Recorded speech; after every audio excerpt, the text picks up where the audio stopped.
Hey guys, Christopher Green, AMTV, alternative media television, hard hitting and in your face. You're a monkey. Yeah, that's right. You're a monkey. Ooh, ooh, ooh, ooh. According to the scientists, scientism, the religion of atheists, you're a monkey. Yeah, you're no different from a monkey. You came from an ape. That's what they're telling us. In fact, there's a big story on Drudge Report today.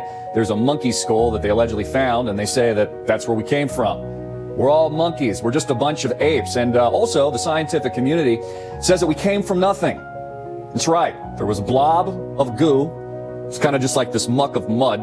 They don't know where it came from. It wasn't alive. It was just kind of this gooey sludge stuff. It exploded randomly. It's magical. It was magic. It exploded and created this vast cellular universe of planets and stars and all of these ecosystems that, by the way, are completely and unarguably intelligently designed. Right? Think about the rain, how the process comes from the ocean and it cycles into the air, fills the clouds, rains down onto the mountaintop, forms glaciers, erodes the earth, creates rivers, streams. All life just builds upon that. It's interesting too. I've been watching some things on the internet and what we still have left, right? That isn't corporate state-owned media that's been programmed to the top to deceive us from the real truth. There hasn't been a single darn conspiracy that I've ever researched that hasn't become fact. Like Pizzagate, for example. That was taboo. Of course, they wouldn't be doing those horrible things to children. Oh, wait a minute. That's exactly what Jeffrey Epstein was doing. In fact, a report came out today in Peru where they're digging up dead bodies of children. Hundreds and hundreds of dead bodies of kids that this ancient civilization sacrificed to the gods. Kind of like the same thing that they're currently doing. These occult, secretive societies, Bohemian Grove, Illuminati, some people call them, still sacrificing children today. Those were the allegations and parts of the earlier convictions of the Epstein saga, which is why if you've done any research, you'd also know that he's still alive. But back to the scientists, right? The goo exploded and created this intelligent universe. They don't think it's intelligent, but it just came from nothing. In fact, it's such a miracle. It would be like nature, a tornado rolling through like a forest and then building an automobile, right? Just kind of running through as this wild nothingness with no consciousness, just at random, spinning on the alleged ball that is the planet, even though a lot of people think it's flat because they think we have a flat Earth. Get to that in a moment. And then all of a sudden, it created the intricacies and the intelligent design of things like cells. Even when you look at it from a microscopic level, you see a cell has all these moving different parts, proteins synthesizing, mitochondria, all these different elements of a cell, hundreds and hundreds of different elements and protons and neutrons moving away. And if they didn't move around in that very specific form, then life wouldn't exist at all. So the example of a tornado rolling through and then assembling a Boeing 747 randomly in the middle of a forest, as insane as that sounds, that's actually what they've sold the American people. The biggest, arguably, and greatest cover-up in world history. They say you're a monkey because one man, a scientist who followed scientism named Charles Darwin, who was also a Freemason, said so. In fact, they never explain all these holes in the gap. So let me give you an example. If we evolved from, let's say, goo, and then we turned into fish, how did the fish later develop wings? How did the fish turn into frogs? Even if it was over millions and millions of years. How come there are no fossils of the in-between the fish and the frog? Shouldn't there be like fossils of a fish frog somewhere? Shouldn't we have found like millions and millions of those in the sediment of the earth? The transitionary period, I talked about that yesterday. The transitionary period from a fish to a frog or a fish to a bat. How did they develop wings? Where are the fossils? Why are there no fossils? Also, I noticed yesterday, Neil deGrasse Tyson, and I've known this for a while, he was on camera belittling flat earthers. And he says this is what science has found now, that the earth is actually not a sphere. Yeah, that's right. He says it's not a sphere, it's much more like a pear shape. Not actually a sphere, it's oblate. And officially it's an oblate spheroid. That's what we call it. But not only that, it's slightly wider below the equator than above the equator. A little chubbier. A little chubbier. Yeah. Chubby's a good way. It's like pear-shaped. Right? You know what a pear looks like. I probably should have brought one in. It's a pear, he says. This is the scientist, right, who ridicules flat earthers. Well, Neil, if the earth you've been telling us is a sphere is now a pear, then how come all the doctored, fake NASA Photoshop images that they allegedly show us from outer space and places like the moon appear to be a sphere and not a pear? Shouldn't NASA be showing us images of a pear? But they don't. This insanity is absolutely unreal. You want to hear what the latest one is? Supposedly, NASA and the scientists are looking to build a space elevator to the moon. No, I'm not kidding. They've never been back in like 50, 60 years, but they're going to build a space elevator. Not only that, they're going to Mars. They haven't cured cancer. We know that's a lie because they actually have a cure. They just don't want you to know about it. It's called population control. And they haven't solved male pattern baldness. Jeff Bezos, bald as a bat. Bald as a freaking bat. But they're going to go to Mars. In fact, there was a debate with Elon Musk and Jack Ma today. It's been broadcasted, gone viral on the internet. And Elon seems very depressed, once again, talking about how the AI is taking over. And that's why, if you can't beat him, you might as well join the mark of the beast. He's going to give you that microchip through his company Neuralink so you merge it with your brain. There's a lot of interesting things here. I mean, a lot of unexplainable events, things that just don't make sense. Again, is it possible that we've been lied to our entire lives, that everything is a lie, even the basic truths of how the earth functions? Let me give you another example. You know how they teach you in school while they're programming you and brainwashing you right after you come out of your mom's womb in the ward that makes up the public school system? They tell you about all the different layers of the planet Earth. They say it's a sphere, allegedly, and they say it's hot. It's what created the poles and all the magnetism of the North and South poles. How do they know that? Because they've never dug more than 8 miles into the Earth. Fact. So it's actually just conjecture. No one's been to the core of the Earth. No one's even gotten past 8 miles. So how do they know what's inside the planet itself?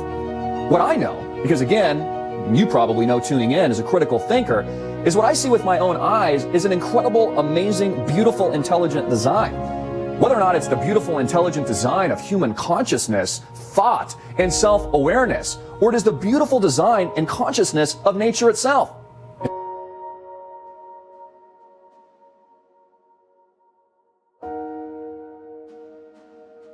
In fact, if things weren't designed so perfectly and intricately, the way that they currently are, there would be no life. But isn't that the point of the secular religious ideology that makes up Darwinism, evolution, and all these various topics that they don't even allow you to have common discourse on? You know, what they're selling is this. You came from nothing. You are nothing. You're completely insignificant.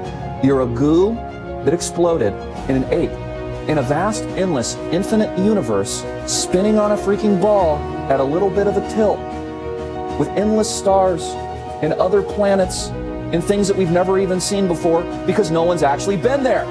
In fact, all independent research of sending balloon satellites up into the sky show what? Flat horizon. The horizon actually rises with the eye of the viewer. You don't have to look down. Why is it that railroads, when they're built, don't account, the engineering blueprints don't account for the alleged curvature of the Earth? If you're building a bridge miles and miles and miles long, let's say in Key West, wouldn't you have to account for the alleged sphere of the Earth? How come airplanes that fly crisscross around the country don't also have to account for aviation changes and altitude changes on the curvature of the Earth? If the Earth is allegedly curved, wouldn't the plane have to go a little bit nose down every several miles that it's flying to compensate? If the Earth is allegedly spinning 1,000+ miles per hour, and the average Boeing 747 flies 500 miles per hour, wouldn't the Earth be spinning faster than the plane itself and eventually catch up to it if, let's say, the plane was flying east?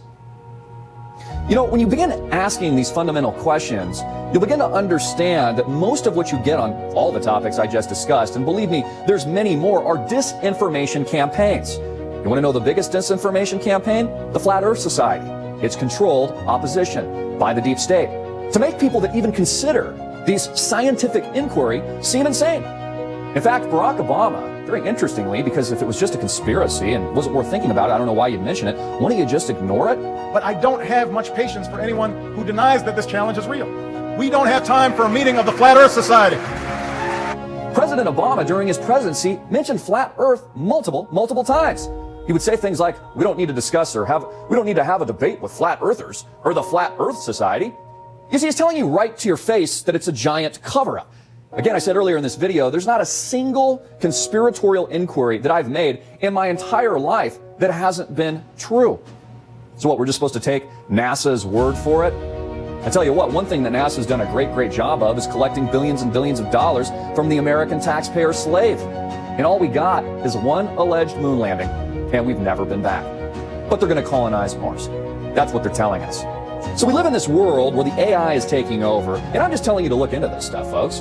I'm not telling you to believe me. I'm not telling you to believe NASA. I'm telling you to critically think. How much in your life of your current reality do you just take for granted? Well, I don't know. I don't understand that math paradigm. I don't understand that blueprint or engineering, so I'm just not going to think about it and even try.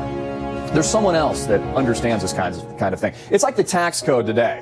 It's so complicated that it reaches a certain point where you're like, well, I don't know, hands off. There's professionals that do this kinds of thing, right? It's not like the IRS would overcharge me or anything like that.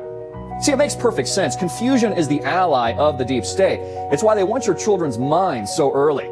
They want to brainwash them as soon as possible. It's also why public schooling is free, and one of the first things your kid or student, really your inmate, is taught is the alleged spherical Earth. That again, Neil deGrasse Tyson says is more like a pear. He says it's heavier down at the bottom, like a big fat pear. That's what he says. Well, then why aren't all the images that I see allegedly from NASA not the shape of a pear? And all they do, instead of having intellectual scientific debate, right, critical thinking, all they do is belittle and launch their own misinformation campaigns. And they're lauded as the authority. But what if the authorities were wrong? What if their agenda was simply to control you, to make you believe that you're insignificant, that there is nothing else out there, and it's just you randomly on this blob of goo that transitions somehow, even though there's no fossils, from goo to a fish in the sea, to gills, to chimpanzees, to... I mean, this is the most ridiculous, idiotic theory I've ever heard in my entire life. Look at the dinosaurs. They tell us something different every single day. How they got here, when they left, how they became extinct. They didn't know before, and then now it's a comet. They don't know anything. Just like Pluto is no longer a planet, even though they said it was a planet not too long ago. They know absolutely nothing. They've dumbed down the American people to such a degree that they can't think for themselves. They're not thinking clearly, and they're not truly understanding their current reality. Again, I'm not saying that I know everything, because I certainly don't. I'm asking you to critically think. I'm asking you to think for yourself. Is the world a sphere? Is it a globe? Do you feel like you're moving on this planet? Because I don't. It seems pretty stationary. When I look at the horizon, it looks flat. In fact, they actually thought the world was flat for thousands of years before they came up with the theory that it was a sphere. So maybe it is flat. Maybe it isn't. Maybe this truly is the Truman Show, and we all live in a dome. Many ancient civilizations thought just that. And not only did these same ancient civilizations sacrifice thousands and millions of children to the gods, it's still being done here in the United States of America, under the authority of secret societies that really rule the world. Jeffrey Epstein, just one example, a convicted pedophile who got away with it. How many more of these scumbags are walking scot-free in Washington, D.C., in the depths of cities and countries all across the flat earth? I'm Christopher Green. Get this video out everywhere. Make it viral, hard-hitting it in your face. And click the link below to support us.